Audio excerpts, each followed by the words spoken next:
Bismillahirrahmanirrahim. Bismillahirrahmanirrahim.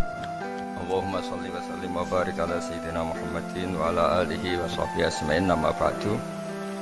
Yang sangat kita hormati bersama Direktur RSUD Rembang, Bapak Dr. Agus.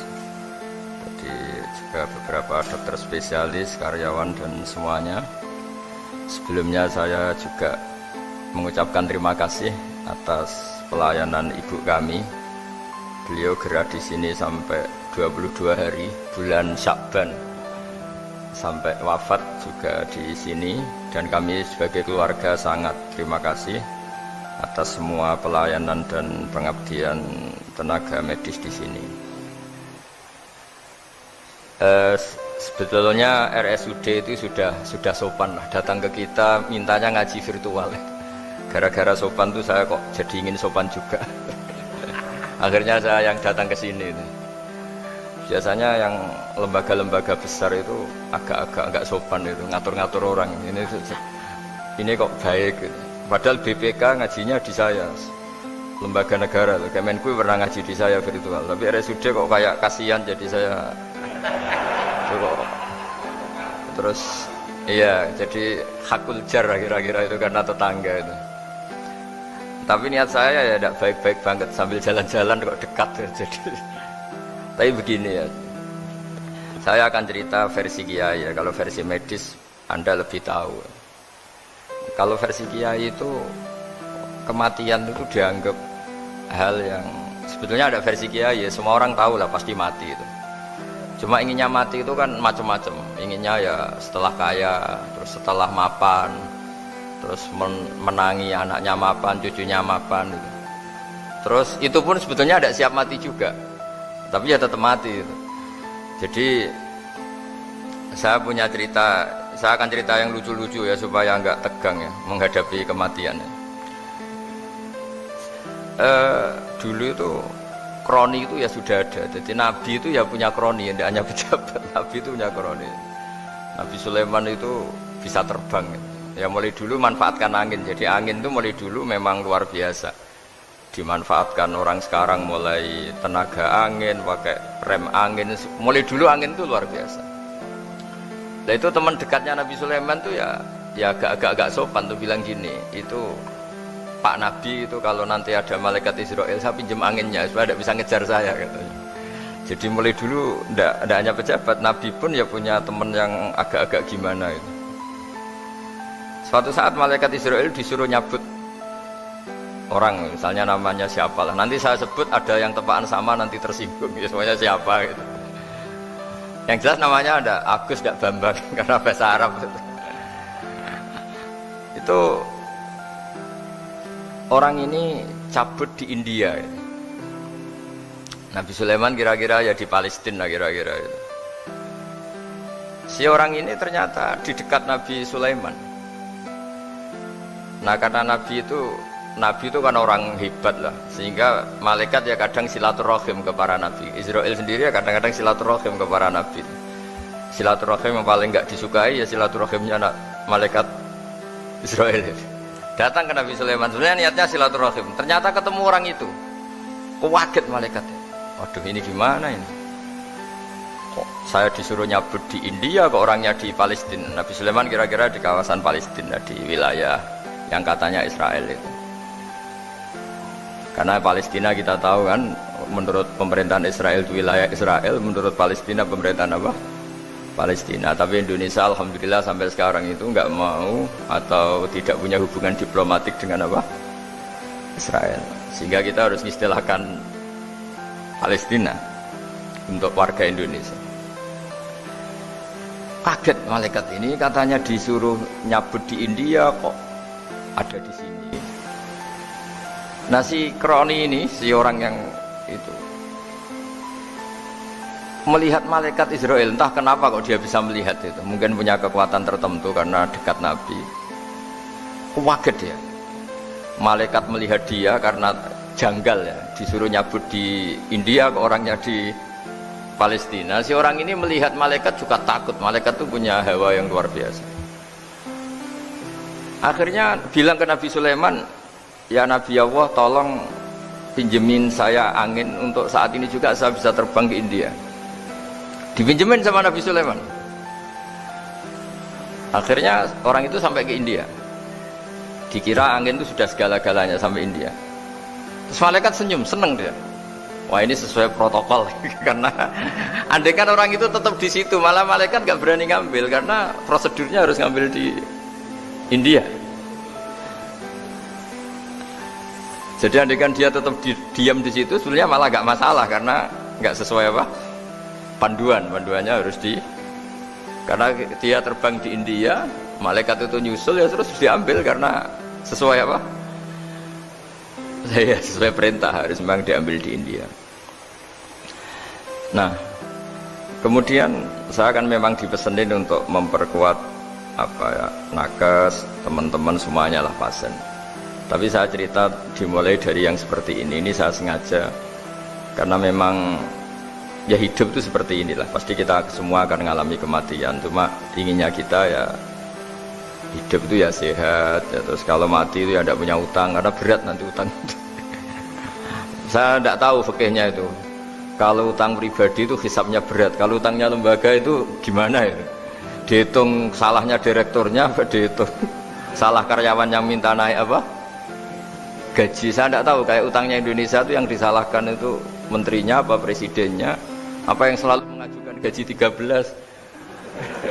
tidak tahu itu karena di kitab tidak dibicarakan yang dibicarakan utang-utang apa pribadi ya kalau yang utang-utang lembaga negara itu nanti tak tanyakan malaikat auditornya ini gimana cara apa itu yang disalahkan menterinya apa presidennya apa direkturnya apa pengajuan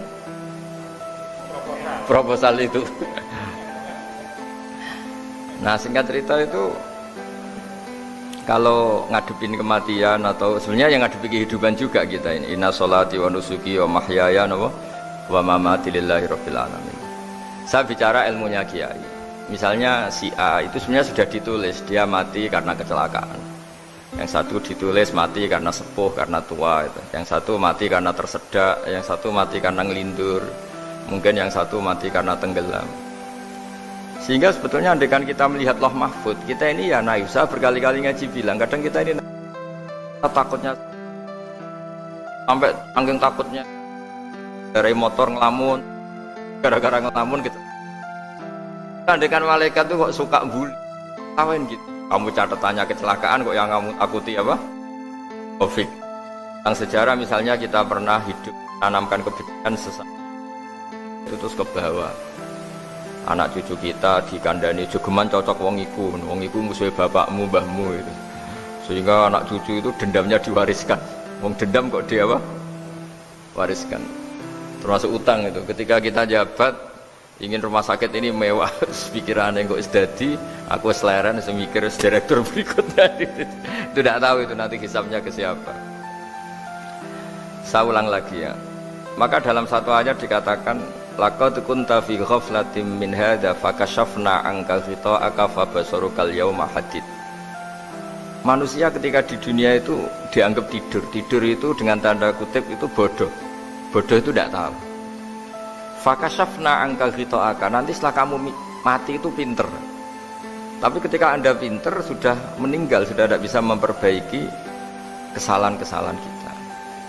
Nah kenapa kita dikatakan sekarang ini tidur? Karena kita ini sering menyaksikan sesuatu yang sebetulnya tidak ada hubungannya dengan kita tidak ada hubungannya dengan kebutuhan kita. Misalnya kita ngelamun, berkhayal, ingin hidup kaya raya, sejahtera, jabat, orang lain anak buah semua. Ternyata itu nggak penting ketika kita di akhirat. Yang penting adalah Anda meninggal dalam keadaan menghamba kepada Allah Subhanahu wa ta'ala. Saya berkali-kali ngaji kalau saya berkali-kali bilang andaikan hati kita nanti direkam Allah nanti di akhirat sudah direkam orientasi kita direkam nanti Pak Agus misalnya ingin punya mobil punya rumah mewah punya apa terus orientasinya gitu di depan Tuhan yang menyuruh kita mensyariatkan kita inginnya itu ya jadi hamba Allah terbaik jadi kekasihnya Allah jadi hamba yang bersujud dari hamba yang bersedekah. Jadi ini kan tidak sambung. Ada cita-cita versi Allah yang dianjurkan Allah, yaitu bercita-cita jadi hamba yang soleh, yang bermanfaat, yang memanfaati orang banyak. Kemudian ini ada cita-cita yang hadzun nafsi, ingin mapan semua orang anak buah. Hal-hal seperti ini tuh harus kita jaga, jangan sampai terjadi. Makanya di semua kitab pertama mendahulukan bab niat. Niat itu ya faman kana hijratuhu ilallah wa rasuli fa hijratuhu ilallah wa rasuli. Orang baik itu orang yang orientasinya itu menuju Allah Subhanahu wa taala. Lalu yang kurang baik adalah orang yang orientasinya itu ya harta, perempuan, pokoknya inginnya itu hal-hal yang kepentingan dirinya sendiri. Nah, lalu kenapa kita kadang tidak tahu? Ya tidak tahu itu karena tadi kita kalau tidak wiridan itu tidak punya efek samping kan? Tapi kalau kamu nggak punya uang kan terus lemes karena ngerti itu, terus uang itu penting, wiridan tidak penting. Nah dari kesimpulan itu sebenarnya kita menjadi bodoh, karena menjadi bodoh ketika Anda meninggal ternyata uang ini nggak penting, wiridan ini penting, tapi tahu kita terlambat setelah kita meninggal. Nah di sini saya ingin mengingatkan apapun kondisi kita, yang jelas itu ingat selalu kepada Allah Subhanahu wa taala. Caranya ingat gimana? Kata Nabi, kamu bayangkan musibah yang lebih ekstrim, kamu akan tahu yang kamu alami itu ahwanu wa aisar, yang kamu alami itu ringan sekali. Ringan seringan-ringannya. Saya beri contoh ya, kalau Anda belajar, kalau dalam bahasa pondok itu falak, mungkin kalau bahasa umum itu apalah, ilmu apa. Misalnya orang ahli meteor, ahli apalah, ahli perbintangan. Ketakutannya pasti benda langit ini jatuh kemudian menimpa bumi. Nanti kalau Anda ahli geologi itu takutnya bumi ini likuifaksi karena sumber daya alamnya sudah begitu dikeruk, dimanfaatkan. Nanti yang ahli teroris atau yang ahli ekstremis itu takutnya itu ada teroris. Yang ahli sosiologi takutnya Indonesia itu chaos. Kalau chaos ya saling bunuh, saling. Jadi semuanya ini, ketakutan ini semuanya mengarah terhadap kematian. Kecelakaan lalu lintas ya menjadikan orang mati, likuifaksi kayak kemarin di Sulawesi ya, iya, gunung meletus, gempa, tsunami. Nah ketakutan yang menjadikan kematian ya banyak. Kalau baru tsunami aja ya orang takutnya ke tsunami, nanti kalau ada kematian gempa ya takutnya gempa, kalau temanya Covid ya takutnya Covid. Terus kalau ada tetangga mati karena ngelindur ya baru gue ger nak turu, hati-hati kok nak mati ngelindur. Jadi, nah masalahnya kan kita tidak tahu, nggak tahunya itu. Ya tadi takutnya Covid, ternyata catatannya itu mati kecelakaan. Takutnya kecelakaan, ternyata matinya itu ngelindur. Kan kita tidak pernah tahu. Dari tidak pernah tahu itu kemudian agama datang dengan anjuran, sudahlah kamu tawakal bahwa semua urusan kamu di tangan Allah Subhanahu wa taala. Inna sholati wa nusuki wa mahyaya wa mamati lillahi rabbil alamin la syarikalah. Yes, ibadah kita, sholat kita, hidup kita, mati kita semua di tangan Allah Subhanahu wa taala. Sehingga dengan berpikir begini ini melihat Covid itu ya kayak melihat potensi kematian yang lain, kayak karena gempa, likuifaksi, kecelakaan, karena ngelindur, karena macam-macam. Kenapa saya membuat atau menyarankan ya supaya orang berpikir demikian, supaya bersyukur bahwa kita ini dihimpit, disekelilingi penyebab kematian tadi. Kalau kita ahli meteorologi mungkin takutnya itu asteroid jatuh, terus kemudian meteor jatuh yang nggak habis digesek oleh sistem alam, terus macam-macam. Yang ahli gempa juga takutnya gempa, yang ahli tsunami takutnya tsunami, yang ahli sosial takutnya Indonesia chaos, kemudian saling bunuh, saling dan sebagainya dan sebagainya. Nah dengan keadaan seperti ini kita ini baik sekali, bukan sekedar baik sekali. Kita tidak mengalami chaos sosial, kita tidak mengalami likuifaksi, kita tidak mengalami benturan benda langit di bumi kita. Karena itu sekali terjadi bukan 1-2 lagi, tapi habis seluruh Indonesia, mungkin seluruh dunia. Nah di sini cara Allah membuat kita selalu bersyukur bahwa hal-hal itu tidak terjadi. Jadi ada sebuah ayat yang Allah selalu mengingatkan, a'amintum man fis sama ayakhsifa bikumul ardo fa idza hiya tamur. Kamu mbok ya sekali-kali berpikir, bumi ini justru potensinya itu likuifaksi, potensinya itu hancur karena di bawah itu ada magma, ada minyak, ada macam-macam. Ini kan di bawah ini kan ngerongkong cara Jawa itu karena diambilin terus. Piro-piro diambil ya ini ya ono masih bisa dipakai. Belum sistem bumi sendiri wafil arti kita mutajawirat, bumi sendiri itu berupa lempengan-lempengan. Setiap saat itu potensinya geser, sekali geser ya jadi gempa itu. Terus belum benda langit yang potensinya juga jatuh, sekali jatuh ya habis kita.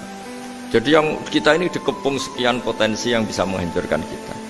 Tapi nyatanya mulai Nabi Adam sampai sekarang itu ada kehidupan, ada khayal. Sing Joko yang kepengen payu rabi, mungkin sing wis payu rabi ya mbah kepengen mbah roh. Macam-macam lah. Tapi yang jelas itu wong dikepung kematian kok ya khayalnya masih tinggi gitu. Lah enggak pernah ngayal ya orang yang utang ditagih itu, gak kober ngayal. Soalnya wedine tanggal kredit itu. Tapi ini saya cerita supaya orang Indonesia itu ngerti lah bahwa yang ngepung kita itu tidak hanya Covid. Banyak. Makanya orang Arab itu kalau ngendikan itu wa man lam yamut bisayfi mata bi khairihi ta'addadatil asbab wal maut wahidu. Karena orang Arab itu kan dulu Arab sebelum Islam itu kan satu kabilah nyerang kabilah yang lain. Wah itu kan harus butuh orang-orang tangguh karena dulu sistem rezekinya kayak sistem Indonesia dulu lah. Kerajaan ini nyerang ini supaya satu kerajaan punya eksistensi harus mengalahkan kerajaan yang lain. Bahkan cerita-cerita itu sama lah di Indonesia di mana-mana. Nah itu pemuda-pemuda yang gagah berani itu karena punya pegangan tadi. Wa man lam yamut bisayfi toh mata biwirihi. Kalau kamu tidak mati di medan perang ya tetap aja mati juga. Sehingga mereka kendel gitu kata cerita orang dulu. Ta'addadatil asbab wal maut wahidu. Sebab kematian bisa macam-macam, tapi kesimpulannya tetap saja namanya mati. Lalu Islam itu mengajarkan aksiru min dzikri hadhimil ladzat. Kamu harus banyak ingat mati. Tapi uniknya Islam itu menyuruh ingat mati itu disuruh justru semangat hidup. Karena kita butuh bekal itu. Jadi kalau kamu ingat mati itu jangan terus loyo, terus nunggu takdir mati itu enggak, malah disuruh semangat. Nah tenaga medis semangat mengobati pasien, yang pasien juga semangat mensupport dirinya supaya punya keberanian hidup. Orang Jawa nunggoni anak, nunggoni putu. Kalau saya sebagai kiai ya nunggoni santri, nunggoni umat. Jadi ingat mati itu justru dengan cara mencintai hidup. Karena hidup ini adalah bekal kita untuk sanggup ketemu Allah Subhanahu wa taala. Kadang-kadang bekal itu mudah sekali. Ada orang nakal gara-gara minumin anjing yang baru haus, sama Allah dimaafkan. Ada orang yang pulang dari tempat kerjanya, ada duri di tengah jalan, disikirkan takut kena orang, diampuni Allah, akhirnya menjadi ahli surga. Ada orang yang kerja untuk orang tuanya, kemudian orang tuanya dicukupin menjadi ahli surga. Bahkan ada ahli surga itu ceritanya itu, tapi ini jangan dicoba. Ada orang sudah jelas niat nyon sewu, niat zina, sudah tinggal itu terus mikir dia, saat itu takut Allah gak jadi, barokahnya gak jadi, langsung dia jadi ahli surga. Sarannya gak jadi loh, tapi ya tidak usah dicoba. Itu kalau keterusan masalah. Jadi Islam itu menganjurkan ingat mati, tapi justru dengan cara mencintai kehidupan. Karena yang jadi referensi Allah nanti di akhirat adalah perilaku kita, amal kita zaman apa? Hidup. Jadi disuruh ingat mati, tapi justru dengan cara sangat mencintai apa? Kehidupan. Lalu yang dinamakan kehidupan itu apa? Ya kita-kita ini. Ada yang mengkhidmati agama, mengkhidmati orang sakit, mengkhidmati itu ya berbakti, membantu. Ada yang nata lalu lintas, ada yang nata keamanan kayak Pak Polisi, ada yang nata keuangan kayak Kemenku, macam-macam. Semuanya harus kita cintai, profesi-profesi yang oleh Islam dianjurkan untuk kita nekuni itu. Jadi saya mohon lewat cerita ini orang itu tidak fokus takut Covid. Kasihan Covid kan jadi tersangka pembunuh sini. Padahal di kampung-kampung orang lugu-lugu yang saking nggak ngertinya itu kalau dikasih sumbangan itu katanya itu salam neng Covid matur nuwun. Itu ribet kalau orang lugu-lugu itu. Dikira Covid itu satu makhluk atau manusia yang apa? Nyumbang itu. Jadi saya mohon semohon-mohonnya, minta seminta-mintanya sampean harus ngitung nikmat lah.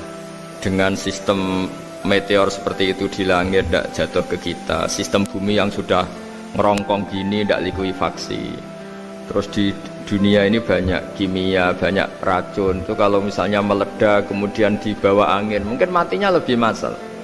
Ternyata semua itu nggak terjadi.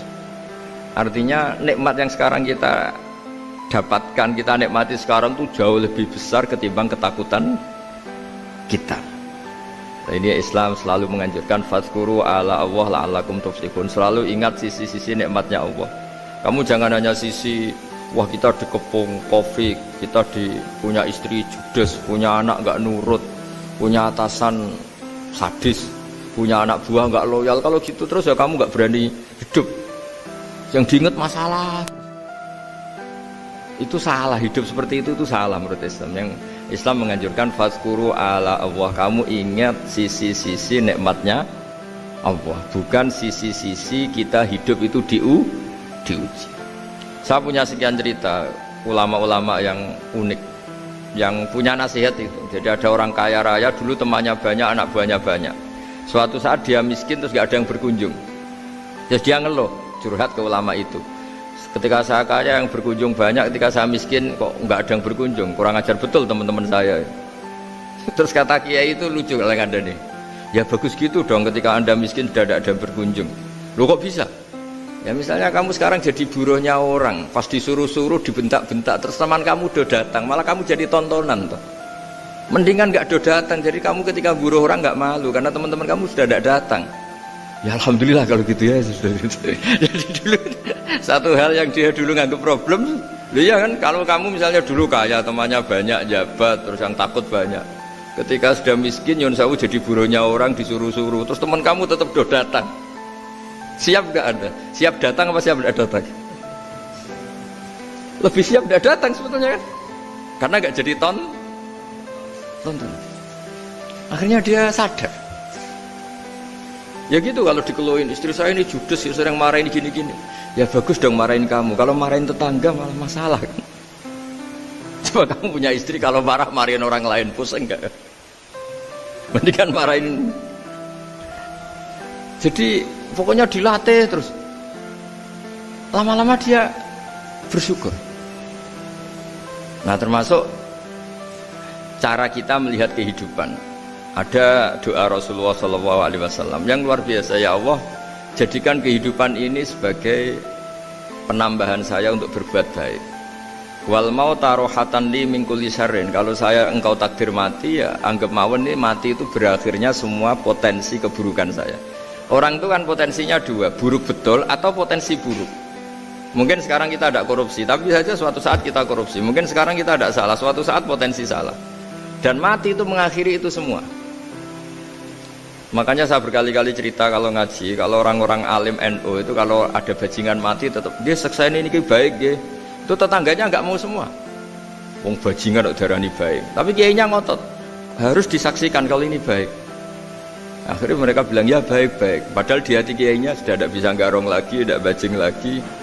Ya baiklah gitu. Jadi sehingga orang-orang soleh itu melihat hidup itu ya biasa, melihat mati itu biasa, karena hidup adalah sarana kita menambah kebaikan dan mati adalah akhir dari segala keburukan kita atau potensi keburukan kita. Jadi Islam itu mengajarkan kita gimana menghadapi kehidupan, juga gimana menghadapi apa?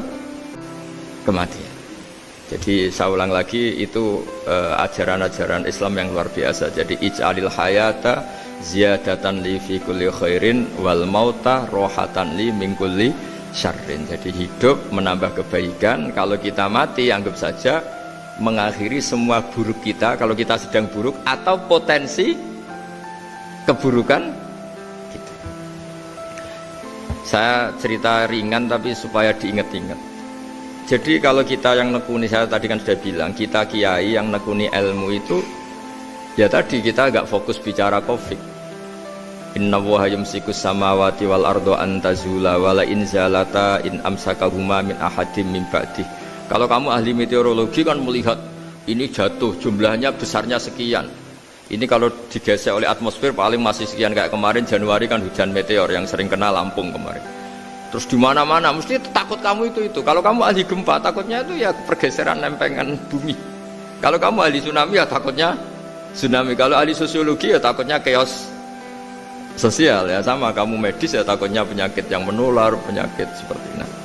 Oke, kita sekarang fokus menghadapi Covid dan kita selalu berharap supaya Indonesia terbebas dari Covid dan musibah-musibah yang lain. Ya tadi, apa gunanya terbebas dari Covid tapi chaos sosial kayak apa terus kita. Sehingga Islam selalu mengajarkan harus disyukuri lah bahwa kita sekarang alhamdulillah kita hidup harmonis. Kita kata Mbah Mun Bhinneka Tunggal Ika itu dingendikakno terus. Terus yang terakhir masalah air. Air itu sumber kehidupan. Di antara Allah mengingatkan kita adalah Qul ara'aitum in asbaha ma'ukum ghoron famayyatikum bima imma'in. Bumi ini kan bawahnya ada magma, terus ada air. Normalnya air itu enggak ada. Secara teori itu normalnya air itu enggak ada karena bumi itu kan kalau ada air kan meresap. Sudah meresap, bawahnya itu ada minyak, ada magma, harusnya air itu tersedot habis. Tapi orang saking angkuhnya, saking cueknya, ngira air itu malah potensinya itu abadi. Sebetulnya kalau menurut teori alam, air itu gampang hilang kan, diletakkan di bumi ya bumi itu meresap. Nanti bawahnya itu ada minyak, ada sebagian ada magma, ada macam-macam lah.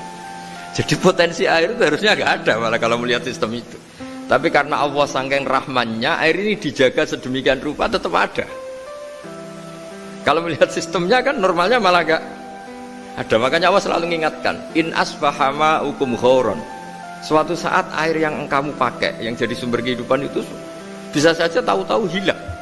Mungkin tersedot oleh panas bumi atau corong Jawa niku nyeresep entek atau gimana lah cara Allah menghilangkan. Famay ya'tikum bima imma'in. Lalu siapa yang bisa mendatangkan air itu lagi? Ini kata para hafid, ini yang kata guru-guru ya termasuk yang dikatakan Pak Mukhtar ini. Nanti orang harus menghentikan menjawab Allahu Rabbul Alamin. Hanya Allah sendiri yang bisa mengatur air ini selalu ada. Ya, coba kalau kamu pikirkan air kamu sokkan di bumi kan mesti langsung hilang, meresap ke bumi. Bumi ada bawahnya lagi, ada bawahnya lagi. Dan mungkin bukan yang paling bawah mungkin tomak, harusnya itu nggak ada. Tapi Allah saking sayangnya mengatur sistem, air itu ada dan tersedia. Tapi ketika orang terlalu cuek dan angkuh sampai lupa syukur tersedianya apa? Air itu Allah mengingatkan, disuruh bayangkan Qul ara'aitum, coba bayangkan kalau in asbaha ma'ukum ghoron. Tadi kan ada khataman ya, saya ikut terima kasih. Bayangkan kalau air suatu saat itu ghoron menjadi hilang. Fama ya'tikum bima imma'in. Jadi saya tidak bisa spesifik memberi nasihat tentang Covid karena ya tadi yang bisa membunuh kita ini banyak. Ya tsunami ya bisa bunuh, gempa bisa bunuh, likuifaksi bisa bunuh, jatuhnya benda lain kita bisa bunuh. Takut tanggal utang kaget ya bisa bunuh. Macam-macam. Semacam-macam lah ngelindur ya. Kemarin mudik aja yang sebelum tertata rapi aja mudik aja berapa kemarin kalau ada apa mudik Lebaran yang tahun berapa 3 tahun yang lalu apa 4 tahun yang lalu dulu. Jadi saya mohon ketakutan kita adalah yang hakikat adalah takut jadi hamba yang tidak baik. Itu yang harus jadi ketakutan sejati.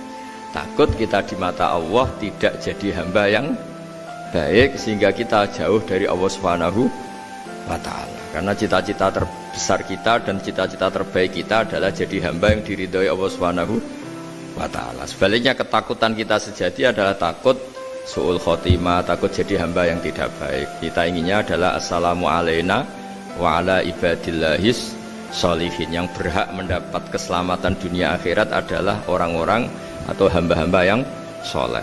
Ya tadi untuk menjadi soleh itu gampang di Islam itu. Tenaga medis nolong pasien ya ibadah, pasien husnudzon sama dokter ya ibadah, mengelola hidup, ingin hidup ya ibadah, anak ngurus istri ngurus, pokoknya anak yang ngurus keluarganya juga ibadah. Semuanya itu di Islam itu asal tidak maksiat itu dianggap apa? Ibadah. Dan untuk orang menjadi kekasihnya Allah kayak tadi, ada orang yang karena ngerawat hewan dijadikan walinya Allah, menghilangkan apa duri atau pengganggu di jalan jadi kekasih Allah. Itu cerita-cerita itu semuanya ringan. Bahkan tadi ada yang cerita sekedar ingin maksiat dan tidak jadi. Dalam Islam itu kan gitu, orang yang merencanakan maksiat kemudian tidak jadi, itu ditulis pahala. Jadi gampang sekali untuk menjadi orang soleh dalam Islam. Kalau tidak bisa itu semua, kata Nabi, takufus syarroka anin nas fa inna sodaqatun minka ala nafsik. Kalau tidak bisa berbuat baik sama orang lain, yang penting tidak mengganggu orang lain. Terus kan enak seturu ning omah ngelamun bengak-bengok dhewe aja banter-banter, tapi nak bengok-bengok banter-banter kan ganggu tangga. Itu asal tidak ganggu orang lain. Takufus syarroka anin nas. Kamu jangan sampai efek buruk kamu berakibat pada orang lain. Itu juga fa innaha shadaqatun minka ala nafsik, itu ya bagian dari sedekah kamu. Taruh saja misalnya kalau secara ilmu medis, misalnya kita ini kok dinyatakan positif COVID, secara ilmu medis nggak boleh ketemu orang lain, terus kamu diisolasi. Kamu niatin ketika diisolasi itu tidak menularkan bahaya kepada orang lain, itu juga ibadah. Jadi ibadah itu gampang sekali, mudah sekali. Karena agama ini yuridu wa bikumul yusra wala yuridu bikumul usra. Agama ini mudah, bukan sulit. Ya, mohon maaf tadi saya nggak bisa datang yang jam 11 karena saya tadi malam hormat di Jogja, acara 7 harinya Kiai Jatabek, tadi pagi baru datang. Tapi saya mohon isfonya yang seneng, ya hidup itu yang seneng, diberi kesempatan hidup sampai sekarang itu yang seneng. Jangan karena teman kamu meninggal terus akan-akan ini teman saya meninggal, paling saya besok. Kok kamu tahu? Nyatanya besok hidup lagi, besoknya ya hidup lagi, sampai sekarang ya masih hidup. Sudahlah, mensyukuri yang ada. Jadi sudah saya mohon, syukur itu penting. La in syakartum lazidanakum. Justru dengan kita syukur itu insya Allah segalanya akan tambah baik, tambah baik. Nggih, matur nuwun lan ngapunten ingkang kathah. Assalamualaikum warahmatullahi wabarakatuh. Wa sallallahu ala sayyidina Muhammadin walhamdulillahi rabbil